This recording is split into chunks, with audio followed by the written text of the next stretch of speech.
Hello guys, welcome back to Shraddha's media. അപ്പം നിങ്ങൾ വിചാരിക്കും ഇത് ഏത് സ്ഥലമാണ്? പക്ഷെ കാണുമ്പോൾ മനസ്സിലാവട്ടെ ബീച്ചാണ്. പക്ഷെ ഏത് ബീച്ചാണെന്ന് മനസ്സിലായി കാണുമല്ലേ? അപ്പോൾ ഞങ്ങൾ എല്ലാവരും കൂടി ആലപ്പുഴ ബീച്ച് കാണാൻ വേണ്ടി വന്നിരിക്കുകയാണ് കേട്ടോ. വന്നപ്പോഴത്തേക്കും ഇരുട്ടായിട്ടുണ്ടായിരുന്നു. കാരണം എന്നാന്ന് വെച്ചാൽ ഞങ്ങൾക്ക് ആലപ്പുഴയിൽ ഒരു സ്ഥലവും അറിയത്തില്ല. അങ്ങനെ ഗൂഗിൾ മാപ്പാണ് ഞങ്ങൾക്ക് പറഞ്ഞു തന്നത് ആലപ്പുഴ ബീച്ച് ഉണ്ടെന്ന് പറഞ്ഞു തന്നു കേട്ടോ. ഗൂഗിൾ മാപ്പാണ് ആലപ്പുഴ ബീച്ച് ഉണ്ടെന്ന് പറഞ്ഞു തന്നത്. അങ്ങനെ ആലപ്പുഴ ബീച്ച് കാണാൻ, അങ്ങനെ ആലപ്പുഴ ബീച്ച് എങ്ങോട്ടാണ്, അതിൻ്റെ വഴിയൊക്കെ എങ്ങോട്ടാണ് എന്നൊക്കെ ചോദിച്ച് ഓരോരുത്തരോട് ചോദിച്ച് മെല്ലെ മെല്ലെ വന്നുകൊണ്ടിരിക്കുകയായിരുന്നു കേട്ടോ. അതാണ് ഇത്ര സമയം പോയത്. അങ്ങനെ അതുകൊണ്ടാണ് ഇത്ര ഇരുട്ടായത് കേട്ടോ. അങ്ങനെ ഇങ്ങനെ നടന്നുകൊണ്ടിരിക്കുമ്പോഴാണ് ഞങ്ങൾ ഈ ഒരു കപ്പൽ കാണുന്നത് കേട്ടോ. ഈ കപ്പൽ യുദ്ധക്കപ്പലാണ് എന്നൊക്കെ അവിടെ ഒരു ബോർഡിൽ എഴുതി വെച്ചിട്ടുണ്ട്, ഒരു വലിയ ബോർഡിൽ കേട്ടോ. ഇംഗ്ലീഷ് മലയാളമായിട്ട് അവിടെ എഴുതി വെച്ചിട്ടുണ്ട്. പിന്നെ ഈ ഒരു കപ്പലിൽ, ഇവിടെ വെച്ചിരിക്കുന്ന ഈ കപ്പലിൽ ആരെയും കയറ്റൂല എന്ന് ഒരു ചെറിയ ബോർഡിൽ എഴുതി വെച്ചിട്ടുണ്ട്. പിന്നെ ഇവിടെ സീ ഫുഡ്സ് കിട്ടുന്ന കുറേ കടകളുണ്ട്. പക്ഷെ ഇപ്പം നിങ്ങൾ ഒരു കടയെ കണ്ടു കാണത്തുള്ളൂ. പക്ഷെ ഇത്തിരിയും കൂടി പുറകോട്ട് പോയാൽ ഞങ്ങൾക്ക് കുറേ കടകളുണ്ടായിരുന്നു കേട്ടോ. അങ്ങോട്ട് കുറേ കടകളുണ്ടായിരുന്നു. പുറകിൽ കുറേ കടകളുണ്ടായിരുന്നു കേട്ടോ. ഇവിടെ വന്നപ്പോൾ 1, 2, 3 കുറച്ച് കടകളേ ഉള്ളൂ കേട്ടോ.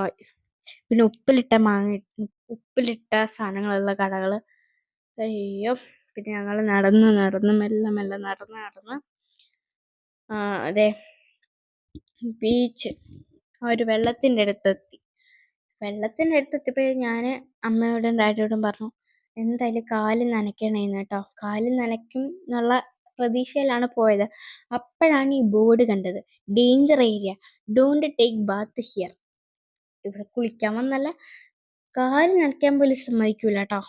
കാരണം ഇവിടെയൊക്കെ വന്ന് നിൽക്കാൻ ചിലവർ ധൈര്യമായിട്ട് അങ്ങ് വരെ പോകുന്ന ചിലവരുണ്ട്. അന്നല്ല, ഏകദേശം ഒരു അവിടെ വരെ പോകുന്നവരുണ്ട് കേട്ടോ. ഏകദേശം ഇത്തിരി ദൂരെ പോകുന്നവരുണ്ട്.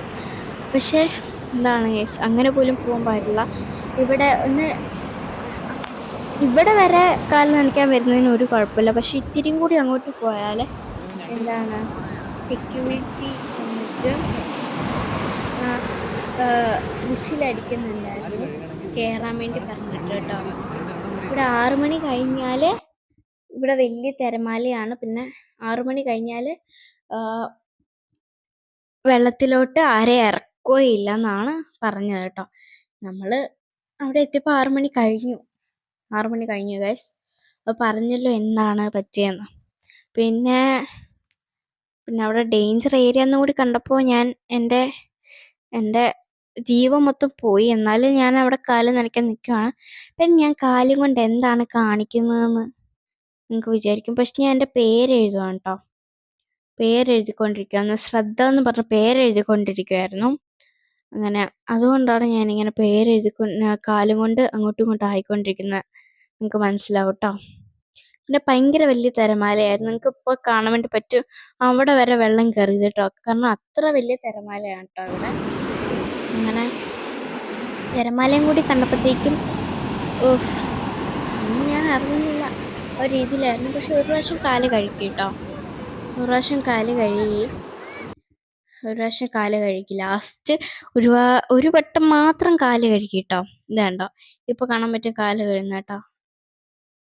എനിക്കാണെങ്കിൽ ഈ ബീച്ചിൽ ഇതുണ്ടാവില്ലേ, ചില സമയത്ത് ഈ വെള്ളത്തിലൊക്കെ ഇതുണ്ടാവും, ക്രാബില്ലേ, ക്രാബ് എന്താണ് അതിന് പറയാ, ഞണ്ടുണ്ടാവൂലേ, ആ ഒരു പേടിയിലാണ് ഞാനിങ്ങനെ നിൽക്കുന്നത്. അയ്യോ, ഞാൻ അവരോട് ചോദിക്കുന്നുണ്ട്, ഇതിനകത്ത് ഞണ്ടുണ്ടാവും കേട്ടോ. എനിക്ക് ഞണ്ടിനെ പേടിയാണ്. അതുകൊണ്ടാണ് ഞാൻ ഈ നിലത്ത് നോക്കി നടക്കുന്നത്. ഞണ്ടിനെ വല്ലതും ചവിട്ടിയാലോ എന്ന് പേടിയാണ് കേട്ടോ. അങ്ങനെ ഇപ്പോൾ നിങ്ങൾക്ക് കാണാൻ പറ്റും അവിടെ എന്തോ സംഭവിച്ചിട്ടുണ്ട് എന്നല്ലേ. അപ്പോൾ ആ വെള്ളം വന്നപ്പോൾ ഞാനും എൻ്റെ ഡാഡിയും കൂടി ഒറ്റ ഓട്ടം ഓടിട്ടോ. അത് എന്തിനാണെന്നറിയത്തില്ല. അത് ഡാഡിയുടെ കാല് നനയല്ലെന്ന് അപ്പോഴേ പറയുന്നുണ്ട്. എന്നാലും കാല് നനഞ്ഞപ്പോൾ ഡാഡി ഒറ്റൊരോട്ടം ഓടി എന്നെയും കൊണ്ടിട്ടോ. അതാണിപ്പോൾ കണ്ടത്. പക്ഷെ മൊത്തം കണ്ടില്ല. അപ്പോൾ അടിപൊളിയായിരുന്നു. എല്ലാവരും പോയി